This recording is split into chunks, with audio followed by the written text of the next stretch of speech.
I was by myself at my house on a calm Saturday afternoon. I had a sense of calm as the sun shone outside and the gentle sound of the wind rustling the drapes. I had a rare few hours to myself because my spouse had gone out with his pals for the day. I chose to spend some time by myself, absorbed in my thoughts and feeling totally at ease, as I had no obligations or plans. I played with the fluffy, soft pillow on my lap while relaxing on the couch with a cup of tea and allowing my thoughts to wander. My hands were tugging and twisting at it absently, which looked ridiculous, yet it was comforting. Up until I heard the front door open, I didn't give it any thought. "Are you here, Auntie?" Ryan, my nephew, yelled. "Ryan!" I was totally unaware that he was coming over. I hurriedly sat up, pushed the pillow away, and straightened my shirt while my heart briefly raced. The idea that he would see me at such a vulnerable time took me by surprise and made me feel ashamed. I attempted to sound casual, but my fingers stopped in midair. I called back, hoping my voice would not convey my level of nervousness. Ryan grinned as he entered the living room as usual. We had always been close, and he was my sister's son. He had always admired me and was young, hardly in his 20s. He seemed naive at first, but now I've seen a change in him. He appeared to be carrying himself with more assurance now. He sat down on the couch beside me and said, "I apologize if I surprised you. I wasn't sure if you were home because I couldn't see your car outside." I made myself laugh. I was just unwinding, no concerns. His arm rested casually on the back of the couch as he reclined back. I was briefly struck by how at ease he appeared to be, as though our relationship had changed. He had changed from the clumsy teenager I used to watch. Now that he was a man, there was a faint tension in the air. "What's going on then? Is everything okay?" In an attempt to divert the topic from my discomfort, I asked. "Yes," he said, "everything is fine." His gaze lingered on mine a little longer than normal as he answered, "I just wanted to hang out with you for a bit." I had not noticed anything different in the way he looked at me previously. The thought that this visit might not be as innocent as it once was had my heart skip a beat.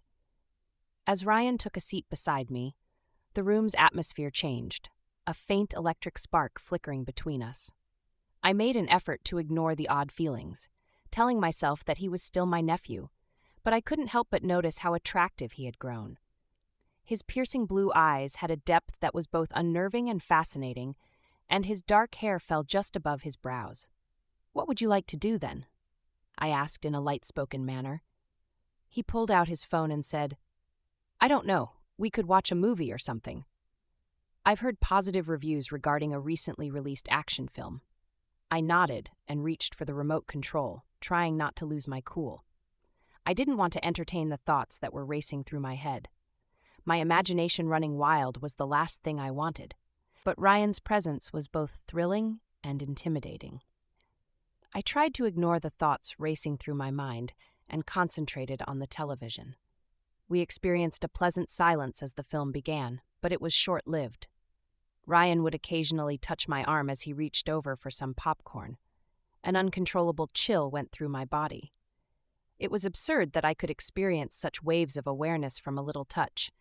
At a more subdued point in the movie, he said, "Hey, Auntie." "Yes?" I looked up into his eyes, my heart pounding. "May I ask you a question?" His voice had become more solemn. "Naturally," I said, attempting to maintain a steady tone of voice. "Have you ever had the urge to simply disregard the rules? Do something you wouldn't typically do, you know?" With a trace of malice in his eyes, he asked. Unsure of how to react, I paused. I could feel the heat rising to my cheeks as I realized that his question might not be as innocent as I had imagined, and there were so many ramifications in it. I answered tentatively, "Well, I guess everyone has moments like that." However, before acting on those impulses, it's crucial to consider the situation. "Yes, but isn't it enjoyable to let go sometimes?" His voice was hardly more than a whisper as he drew closer. I was caught between the attraction of his remarks and my need to maintain a protective barrier at that precise moment. Unspoken possibilities weighed down the query that hung in the air. I felt my breath catch in my throat as I noticed a glimmer of excitement in his eyes. "You are aware that I am your aunt, Ryan?" I forced a grin to cover up the mayhem inside of me, but I managed to say it. Yeah, I know, he said, his face growing serious. However, that does not preclude us from enjoying ourselves, does it? My mouth opened to reply, but nothing came out. The implications of what he said raced through my head. This went beyond a simple film or enjoyable pastime. I could no longer ignore the tension that was growing. A mixture of exhilaration and terror swirled inside me as my heart thumped in my chest. What was going on? I broke the enchantment of the moment by saying, "Let's just finish the movie." I returned my focus to the TV, but the sensation that something had altered between us persisted. I made an effort to concentrate on the action as the film progressed, but my thoughts kept returning to Ryan's query. I could just feel the strain as his words replayed in my mind. My gut twisted in a strange way as I could feel his curiosity and desire to push boundaries. To my astonishment, he was staring at me when I stole a quick glance at him. He seemed to be trying to read my thoughts because of his serious countenance. I felt vulnerable because I thought he could see straight through my well-constructed facade. His voice was low and earnest as he inquired, "Are you okay?" "Yeah," I said, trying a smile, just a little distracted. I haven't had a peaceful afternoon to myself in a long time. With his eyes on mine for a heartbeat longer than required, he said, "Perhaps you need more of those moments. It's critical to give yourself time." His tone was scary, but it also had a genuineness that made my heart skip a beat. What was going on? My sister's son, my nephew, was speaking to me as though we were on an equal footing and had a hidden agreement. The idea made me shudder, a mixture of fear and exhilaration. I murmured, making myself turn back to the TV. "Yeah, I guess." The unspoken tension between us was all I could think about as the movie approached its climax. The warmth flowing from Ryan was nearly overwhelming as he moved closer. "You can tell me anything you want, Auntie. I'm available to you." The unspoken implication of that simple phrase sat heavy in the air. When I realized we were entering dangerous terrain, my heart began to race. It was both alluring and terrifying to consider admitting my emotions and showing the range of emotions that were inside of me. "Ryan, thank you." I tried to sound casual as I said, "That means a lot." However, let's avoid becoming overly serious. All I'm trying to do is savor the now. He gave a quiet laugh, but there was a hint of mischief in his eyes. All right, just have some fun. No serious conversation." I nodded, appreciating the shift in attitude. But as the credits rolled, a persistent notion started to creep into my head. What if this enjoyment took us to a place neither of us was prepared to go? "Would you like to get something to eat?" Eager to change the atmosphere and divert my attention from the intense emotions rising, I asked, "Yes, what are you thinking of?" In response, he got up and stretched, his easygoing manner returning as he made his way to the kitchen. I could feel the impact of what had just transpired sinking in as I followed him. I needed to exercise caution. I didn't want our relationship to fall apart. However, there was something deep within me awakened by the intensity with which Ryan gazed at me. We laughed at my strange choice of food as we dug through the cupboards in the kitchen. In the end, we prepared a straightforward dish of nachos, adding toppings and melting the cheese to perfection. Even once the light-hearted banter resumed, I couldn't get rid of the nagging suspicion that something was still present. Ryan gave me a chip loaded with toppings and added, "Here, you try it first." I bit into it, enjoying the taste as I fixed my gaze on his. Time seemed to stop for a second, and I could not deny the connection I felt. When I realized we were walking a tightrope, my heart began to rush. The excitement of it was addictive, yet one incorrect move could send us crashing into something none of us was prepared for. With that endearing smile that always made my heart skip a beat, he remarked, "Not bad, right?" "Yeah, not bad at all," I said, attempting to maintain a steady tone. I answered, attempting to remain composed as my mind raced.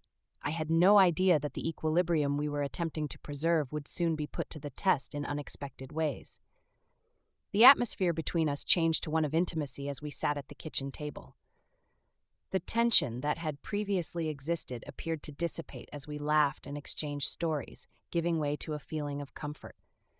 However, beneath all of that comfort, there was a deeper stream that both excited and alarmed me. Ryan's tone abruptly became serious once more as he said, "Hey, Auntie, can I tell you the truth about something?" Of course, I said, my pulse racing with excitement. He looked into my eyes and remarked, I feel like we've always had this really special connection. I've been considering it a lot lately, like, what if we could be closer than simply family? My breath caught in my throat as his words lingered in the air like a dense fog. In actuality, I had been struggling with identical ideas. There was an unexpected tension in the way he looked at me and the light-hearted banter we exchanged. However, this was my nephew. I couldn't simply let those ideas to grow. I began, my voice faltering, We cannot simply ignore that we are related. I am aware of that, he interrupted. Does that, however, imply that we cannot feel anything for one another? I'm referring to a deeper relationship, nothing extreme. My heart raced as I tried to comprehend what he was saying.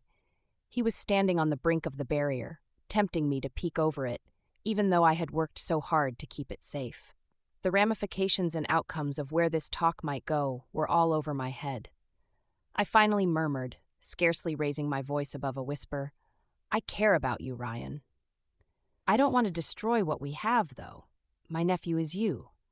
His eyes were steady as he leaned closer. I get it, but don't you think that sometimes the most intriguing relationships are the ones that defy expectations? As you previously stated, everyone has times when they wish to relax. This might belong to us. I could feel the barriers I had put up around myself starting to come down, and my heart was pounding. There was no denying the allure of letting go and examining our relationship. However, I couldn't get rid of my concern about the consequences and the uncertainty it may cause in our family's dynamics. I shook my head slowly and answered, I don't know, Ryan. It seems dangerous. The best things in life sometimes come with risks, he said. His tone was low and earnest. I'm not making any outrageous demands. Could we at least discuss this emotion together? I stared into his eyes, trying to find any hint of dishonesty, but I only saw sincere desire. It broke my heart. My veins throbbed with the need to connect and escape the expectations that surrounded us. Was it worth jeopardizing our friendship, though? I was going to reply when there was a huge crash in the living room, followed by television laughter. My husband's voice, announcing his homecoming, floated in through the open window. When I realized we were running out of time, panic sprung out in me. With my heart pounding, I muttered, Ryan, we must exercise caution. We cannot disclose this to anybody. His eyes were still glowing with intensity as he nodded. I understand, but can we at least discuss it later? I don't want this relationship to end. All right, with a mixture of relief and concern, I nodded. We must act normally for the time being, but later. As the sound of footsteps increased in volume, we rapidly gathered our thoughts. Totally oblivious of the tense atmosphere that had just permeated the room, my husband smiled warmly as he walked into the kitchen to meet us. He glanced at the partially consumed platter of nachos and said, Hey, you two, what's cooking? I forced a casual smile and said, Oh, just a little snack. We were just catching up when Ryan came by. He gave Ryan a back pat and remarked, Nice, I'm glad to see you guys spending time together. Together, let's watch a movie. I couldn't get rid of the impression that something had shifted between Ryan and me as we settled into a routine that I knew well. We looked at each other throughout the evening, a wordless understanding of the emotions we were attempting to explore moving between us. But for the time being, love and commitment bonded us as family. Though I understood that our next course could take us in a direction that was both thrilling and risky, I thought we could manage this delicate balance. I had a rush of excitement and a hint of rebellion in that ambiguity, suggesting that maybe certain rules were designed to be broken, even if only briefly. I knew this was only the start of something big as I looked at Ryan. I felt confident that we would confront whatever lied ahead together.